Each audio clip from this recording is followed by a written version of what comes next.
Juste une toute petite précision quand même, pour que vous compreniez bien la logique de notre travail. L'ouvrage est donc le recueil des apports théoriques de l'émission de radio. Il vous manque, pour tout comprendre, la deuxième partie de l'émission. Il y avait 3 parties dans l'émission. Il y avait un apport théorique. Il y avait à la fin, ou au milieu, ça dépendait, une méditation. On est catho quand même, il faut bien compris un peu de temps en temps. Hein. Et les méditations seront publiées par ailleurs. La plupart sont de Olivier Tempérault, donc qui a aussi fait quelques chroniques, et donc ce sera publié à part, puisque c'est un ouvrage plus spirituel. Et il y avait également à chaque fois, soit avant, soit après l'apport, un petit reportage local, puisque notre objectif était non pas seulement de donner des bons conseils, et de donner des leçons, mais de montrer que ce que nous disions, ça se vivait déjà sur le terrain, et de faire écho aux expériences locales allant dans le sens de l'écologie intégrale. Ce qui veut dire, l'écologie intégrale, vous avez compris, c'est une vision très large de toutes les dimensions de la vie humaine, ce qui veut dire que parmi ces reportages, vous aviez des sujets sur la question des migrants, la question des rapports commerciaux. C'est pour ça qu'il y a une chronique sur le commerce équitable, et j'en profite pour saluer Philippe, le président de NAPS, qui est parmi nous. Une entreprise qui avait des démarches dans différents domaines qui nous paraissaient d'économie sociale et solidaire, de recyclage, etc. Donc vous voyez tout un tas de... Alors, ça n'est pas retrouvé, ça n'est pas dans le livre, bien évidemment, mais nos chroniques s'appuient toujours sur ces expériences pratiques. Et c'est le cas, par exemple, tu as parlé du domaine du travail, c'est le cas, par exemple, dans le domaine de l'alimentation, puisque nous avons tout un tas de chroniques qui concernent nos modes de vie, et l'alimentation est un domaine qui traduit notre rapport à la terre et aux autres créatures, et aussi souligne les relations d'interdépendance avec elles. Et c'est aussi un domaine c'est un domaine très intéressant, parce que il y a l'aspect relation à l'environnement pour les raisons que je viens de dire, mais aussi l'aspect relation au travail, puisque l'alimentation, c'est bien le cas dans le commerce équitable, c'est aussi qui produit ce que nous achetons et consommons. Alors, sans pour autant céder aux effets de mode qui nous invitent à manger bio et local, ou encore à devenir tous végétariens ou véganes, c'est déjà à partir de notre assiette que nous pouvons commencer cette conversion écologique. C'est le plus simple pour beaucoup. Puis après, ça va être l'habillement, la maison, la façon de se chauffer, de se déplacer, etc. Donc on a des chroniques sur ces sujets-là, et nous avions des reportages sur tous ces sujets. Je n'oublie pas que nous sommes dans un esprit de tradition chrétienne, et toutes les traditions spirituelles, religieuses, philosophiques de l'humanité ont bien compris la dimension fondamentale du manger, qui dépasse la simple fonction vitale. Alors, sans remettre au goût du jour les interdits alimentaires bibliques, il est indispensable aujourd'hui j'ai envie de dire comme chrétiens et comme humains, de nous interroger sur ce que nous mangeons.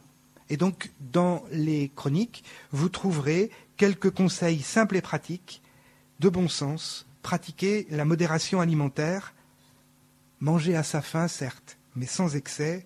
Ceux qui mangent ou qui boivent, au-delà de leurs besoins, se détruisent eux-mêmes, leur âme devient inerte et impuissante, leur corps faible et maladif. C'est une citation de Clément d'Alexandrie, un père de l'Église du IIe siècle, qui a une étonnante actualité. Et on pourrait l'appliquer à notre société, puisque notre société, en mangeant trop, eh bien, elle est en train quelque part de s'étouffer, et en même temps d'empêcher ceux qui ne peuvent pas manger de vivre simplement, ou de vivre dignement. Donc, je vous donne des exemples, des conseils que vous trouverez dans les chroniques et qu'on a donnés à la radio. Mais c'est des choses, je dirais, de bon sens, c'est que là-dessus, on n'a rien de spécifique. Vous trouvez ça dans toutes les bonnes publications ou sur ce registre. Choisir de bons produits en privilégiant la qualité, l'origine locale ou biologique quand même, ou équitable. J'y tiens. Prendre le temps de fréquenter autre chose que les grandes surfaces, les marchés, les petits producteurs, les boutiques locales, les magasins bio, etc. Prendre les réseaux associatifs de type AMAP par exemple, retrouver aussi le temps et le goût de faire sa propre cuisine, en couple, en famille. Tout cela, bien sûr, animé par un souci de santé de soi-même et de ses proches, c'est souvent la première motivation, mais aussi de reconstruction, et c'est là que notre lien à l'alimentation prend tout son lien spirituel et social, reconstruction d'un lien plus harmonieux avec la nature, d'amélioration de notre bilan carbone, en consommant moins de viande et surtout moins de viande rouge, mais aussi, je le disais en commençant, de meilleur respect de ceux qui produisent et transforment ce que nous mangeons, en particulier des agriculteurs. Notre premier réflexe en la matière devrait être toujours de nous interroger sur l'origine de ce que nous mangeons, qui et comment cela a été fabriqué, transformé, transporté. Voilà. Et puisque nous proposons de commencer la conversion écologique par notre assiette, n'oublions pas également la dimension sociale et spirituelle de la table, spirituelle au sens très large, qui crée de la relation, et pas au sens étriqué qui monte vers le ciel. Mais les deux. Donc la table, c'est d'abord le lieu de l'hospitalité et de la convivialité, de la rencontre et de l'échange, de l'offrande des fruits de la terre et du travail des hommes. C'est aussi un moyen de réapprendre à accepter notre dépendance, à accueillir ce qui nous est donné dans notre assiette, donné par tout ce qui nous entoure, aussi bien la nature que les hommes qui contribuent à fabriquer ce qui remplit notre assiette, et donc à en remercier aussi, dans une perspective croyante, celui qui donne. Le pape François nous invite à un geste très simple, s'arrêter pour rendre grâce à Dieu avant et après le repas. C'est le numéro 227 de Laudato Si. Voilà un bon exercice pour rentrer dans ces nouveaux modes de vie inspirés par la simplicité et la sobriété que nous développons dans l'avant-dernière partie des chroniques. Un bon moyen pour commencer, thème qui plaît beaucoup à Arnaud, pour commencer à ralentir. Ralentir, oui. Ralentir, prendre le temps. Alors, le pape François écrit rappelle souvent que le temps est supérieur à l'espace. Là, il fait référence à Héraclite. Et prendre le temps, c'est une attitude avant tout spirituelle, mais qui va à contre-courant de tout ce qu'on vit dans notre société. Et ceux qui ont la chance de travailler encore, j'en vois devant moi là, sont toujours pressurés par le temps, les délais, les temps des projets, etc., etc. Ce que j'ai vécu aussi et que je vis encore. Mais prendre le temps, c'est prendre le temps de se poser, de se mettre à l'écoute des autres et du Seigneur pour ceux qui croient. C'est aussi un enjeu écologique pour deux raisons. La première, c'est que plus je vais vite, moins je vois ce qui est autour de moi. Et moins je vois ce qui est autour de moi, moins je vois ce qui change. Je ne vois pas que les grenouilles ont disparu. Je ne vois pas que les insectes disparaissent également. Je ne vois pas les cours d'eau à sec. Je n'entends pas le silence. Je ne vois pas les falaises qui reculent. C'est la première raison. Mais elle est importante. La deuxième, c'est que plus je vais vite, plus j'augmente la consommation des ressources en matières premières et en énergie. Comme vous l'avez appris, la consommation d'énergie croît au carré de la vitesse. Et ça, c'est vrai sur la route, c'est vrai dans les entreprises, dans les chaînes de production, c'est vrai pour toutes les livraisons, etc. Demander à être livré le plus rapidement possible, c'est la meilleure façon d'augmenter la consommation d'énergie. Et même si on fait des efforts pour réduire la consommation de matière par unité, ou qu'on consomme moins d'énergie par kilomètre, on va faire plus de kilomètres, c'est l'effet rebond, très connu. Les voitures d'aujourd'hui consomment moins que celles d'il y a 10 ans, mais on consomme autant, parce qu'on fait plus de kilomètres. Donc l'efficience dont on nous rebat les oreilles n'est pas une solution. La façon la plus efficace pour réduire, par exemple, les émissions de gaz à effet de serre des voitures, ce n'est pas de changer de voiture. C'est de rouler moins. De rouler moins vite d'abord. Et ça, je vous invite à faire l'exercice. Je l'essaie régulièrement. C'est pas facile. Se fixer, par exemple, d'être à 10 km à l'heure en dessous de la limite autorisée. Vous allez consommer moins, ça c'est sûr. Vous mettrez un peu plus de temps, pas tellement. L'injonction au ralentissement apparaît dans Laudato Si au paragraphe 114. Il est écrit « Il est indispensable de ralentir la marche pour regarder la réalité d'une autre manière, recueillir les avancées positives et durables et en même temps récupérer les valeurs et les grandes finalités qui ont été détruites par une frénésie mégalomane. » Et à un autre endroit, il est écrit « Il faut ralentir un rythme déterminé de production. » Ralentir un rythme de production.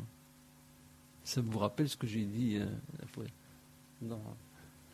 sur le chapitre précédent. Ralentir un rythme de production, ça veut dire ralentir la productivité en français. Le pape part d'un constat, le pouvoir politique, la technologie et la production économique, les entreprises, forment un système qui enferme l'homme dans la seule dimension économique et qui lui fait perdre son âme. Et là, il parle de l'homme unidimensionnel, du risque que l'homme soit réduit à une seule dimension, l'homme unidimensionnel. Pour ceux qui ont lu un peu de philosophie, ça fait référence à Herbert Marcuse, un philosophe marxiste d'après-guerre. Donc le pape n'a peur de rien. Mais il est aussi, c'était un philosophe aussi intéressé par la psychanalyse, et le pape est argentin, et donc il est assez proche de toutes ses pensées sur la psychanalyse. La seule façon de libérer l'homme de cet enfermement, c'est de ralentir le rythme de l'innovation technologique, de ralentir le rythme de la production économique. Mais ralentir, est-ce que c'est aberrant ? Alors, je rappellerai là simplement le calcul de la vitesse, par exemple, des voitures. On calcule le nombre de kilomètres parcourus par heure. Mais si vous ajoutez au temps que vous avez passé dans la voiture, le temps que vous avez passé à travailler pour acheter cette voiture et que vous l'amortissez sur le nombre de kilomètres, le calcul qui a été fait par Ivan Illich et Jean-Pierre Dupuis montre qu'en ville, il est beaucoup plus rentable d'utiliser le vélo que la voiture, économiquement. Pas simplement. Alors, à Nantes, en vélo, on va aussi vite qu'en voiture. Donc là, en fait, vous gagnez beaucoup. Mais dans le cas où en vélo, on irait moins vite qu'en voiture, ce qui arrive aussi, sur des petites distances, il vaut mieux prendre le vélo. C'est plus économique à moyen terme si vous faites un calcul économique complet avec l'amortissement de la voiture.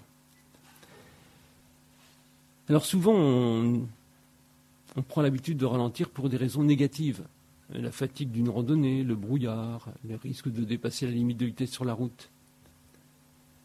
Le ralentissement, il est aussi positif, puisqu'il peut m'ouvrir à la contemplation.